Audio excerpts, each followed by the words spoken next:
జిల్లా చేవెళ్ల మండలం ఆలూరు విద్యుత్ సబ్ స్టేషన్ లో ఆపరేటర్ వర్ద్య హరియా హత్యకు గురయ్యారు.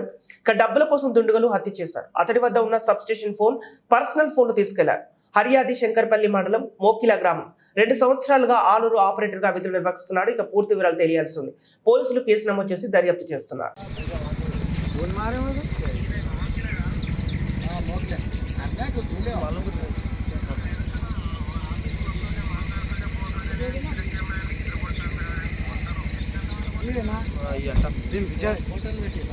రూమ్ది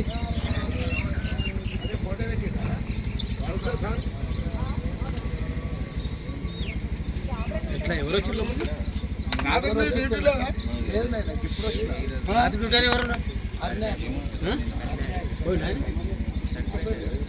మొత్తం లేదు.